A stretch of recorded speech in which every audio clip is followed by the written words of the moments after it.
일단 내가 지금 방금 말한 이런 증상들은 일단 장이 안 좋다는 신호예요.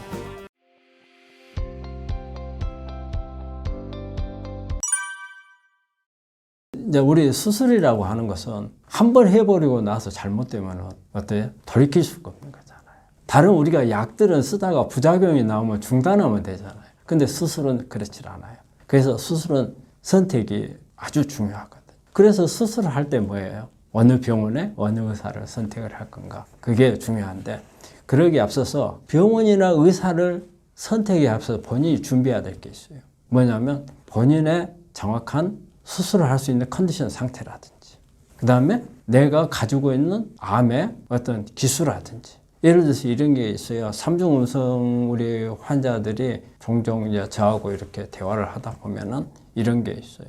저는 가능한 한 우리 환자분들이 수술 범위를 넓게 해서 일단 눈에 보이지 않는 어떤 우리에 있는 암세포들을 최대한 제거를 하는 것을 바라는데, 또 우리 환자분들은 뭘 생각을 하느냐면 내가 유방이 통째로 다 없어지면 정말 미관상 보기 싫잖아요. 그래서 어떤 그런 심리적으로 자기 그 성징이기 때문에 이것을 그냥 완전히 없애는 것보다는 그래도 모양을 갖추고 있는 것을 원하는 경우, 이러다 보면 부분 절제술을 원하는 경우가 있거든요. 그래서 정말 성공적인 수술이 되려면 내 지금 상태가 부분 절제술을 해서 괜찮을 건지, 전절제술을 무조건 해야 되는 건지, 이런 부분들을 결정을 해야 돼요. 그러면 본인이 잘 알아야 되고, 그리고 의사가 어떤 방법에 대해서 권유를 하더라도 내가 알고 의사에 무조건 끌려갈 필요는 없어요. 내가 예를 들어서 의사가 부분절제술을 하려다 하더라도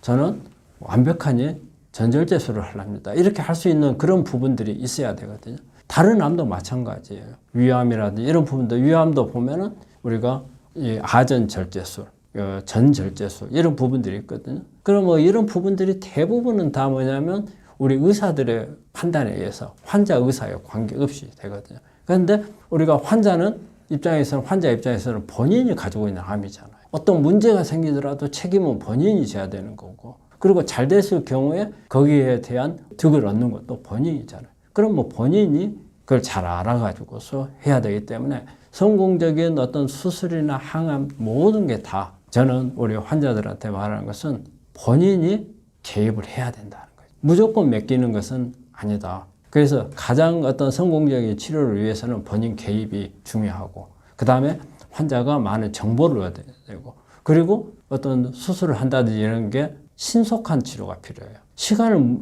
끌고 있는 것은 좋은 게 아니라 빠른 치료. 암은 항상 쉬지 않고 크고 있다는 거예요. 그래서 늦으면 늦을수록 그만큼 성공할 가능성이 줄어들기 때문에 그런 부분들을 고려해야 된다고 생각을 해요. 방사선 치료는 사실은 우리 옛날에는 방사선 치료는 치료법이 아니었어요. 방사선은 우리가 수술하고 항암은 했지만 방사선은 말기, 사기 이런 게 갔을 경우에 치료 목적보다는 완화 목적으로 썼던 게 방사선이었거든요. 근데 이제 최근에 와가지고는 이게 이제 치료의 하나의 3대 치료 중에 하나로 자리를 잡았잖아요. 근데 방사선은 어때요? 하고 나서 후유증이 있을 수 있는 부분들이 있고, 그리고 방사선이기 때문에 사용할 수 있는 용량이 정해져 있어요. 그래서 정확한 게 그 분석을 해가지고 정확한 위치에 가장 적정한 양으로 방사선을 해야 제대로 된 효과를 볼 수 있거든요. 그렇기 때문에 방사선을 하는 데 있어서는 여러 차례를 못해요. 여러 차례. 그리고 그 사람이 쓸 수 있는 한도치가 있으면 더 이상 넘어가지를 못하거든요. 그래서 가장 중요한 건 일단 어떤 방사선을 쓸 건지를 결정을 해야 돼요. 우리가 여러 가지가 있거든요. 어떤 방법을 쓰는 게 가장 좋은지, 그 다음에 면적은 왜냐하면 특히 방사선은 그 자체보다도 그 주변에 있는 장기들에 주는 영향에 의해서 부작용들이 많이 나올 수가 있어요.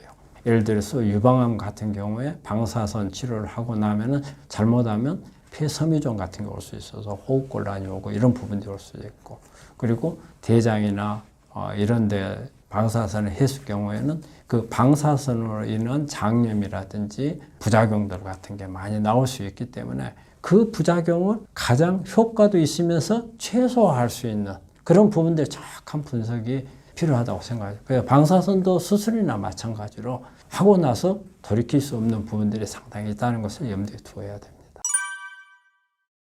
사실 우리가 이제 암 환자들한테 저희 이제 상담을 하게 되면 기본적으로 물어보는 게 장 기능에 대해서 물어봐요. 그동안 장 기능에 대해서 어땠는가. 그런데 이 장하고 암하고는 밀접한 관계가 있는 게, 암은 우리 몸 안에서 성장의 어떤 하나의 세포가 암세포로 바뀌어서 성장을 하는 거지만, 이거를 계속 공격을 해서 암세포가 암으로 발전하는 것을 막아주는 게 우리 면역이거든요. 근데 이 면역이 만들어지는 곳이 바로 장에서 형성이 많이 돼요.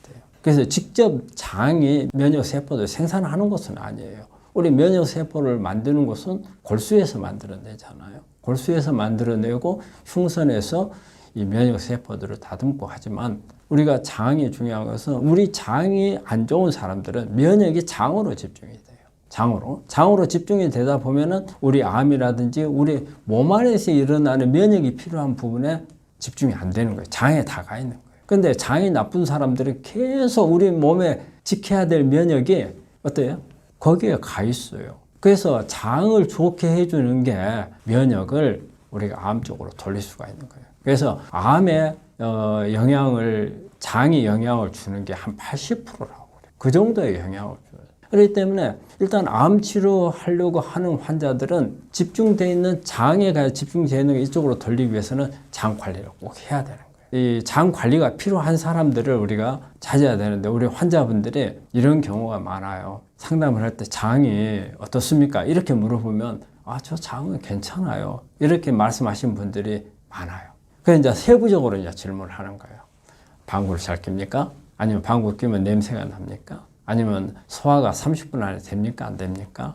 그 다음에 트림이 잘 나옵니까? 그 다음에 먹고 나면 속이 더부룩합니까? 가끔 가다가 통증은 나옵니까? 밥 먹고 나면은 뭐 허리 부분이 뻐근한 건 있습니까? 그 다음에 변비는 있습니까? 이런 부분들을 다 물어보면 나중에는 거의 대부분 해당이 돼요.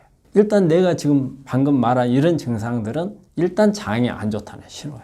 그래서 이런 부분들을 우리 암 환자분들은, 우리가 암이 아닌 경우야 이거 가지고 충분히 뭐 생활하고 불편하지만, 암이 있는 분들은 이런 부분이 있게 되면 그만큼 나한테, 내 암에 집중해야 될 면역이 이쪽으로 간다는 거예요. 그래서 이거를 암 쪽으로 가게 하기 위해서는 이걸 관리를 해야 되고, 또 하나, 우리 장에서 여러 가지 면역에 도움이 되는 이런 물질들을 만들어줘요. 우리 장에서 세균들이 이렇게 되면 사람은 생존할 수가 없어요. 그러면 여기에서 좋은 물질들을 만들어서 우리 몸에 공급을 해줘야 돼요. 그럼 여기에 면역에 관여되는 물질들, 그 다음에 후성 유전학적으로 암을 억제할 수 있는 이런 물질들도 장에서 만들어줘요. 그래서 좋은 물질들을 만들어야 되는데, 나쁜 세균들이 장 안에 있다면 좋은 것을 만들지 못하니까 결과적으로 우리 암을 억제하지 못하고 오히려 암을 악화시켜 버릴 수 있는 그런 요인도 되는 거예요. 면역하고 관련이 있고, 그 다음에 암을 억제할 수 있는 물질들을 또 같이 만들어준다. 이런 부분들이 중요하기 때문에. 그리고 장 관리에 있어서 저는 가장 중요한 거, 우리 환자분들이 수술을 하거나 항암을 하거나 또 방사선을 하거나 그리 되면은 변비 같은 게 올 수 있어요. 변비를 저는 일단은 가장 먼저 해결해야 될 부분이라고 생각을 해요. 유산균 제제를 먹는 거, 그 다음에 변비가 생기지 않도록 하는 이런 부분들이 기본적으로 꼭 따라가 줘야 될 부분이라고 생각합니다.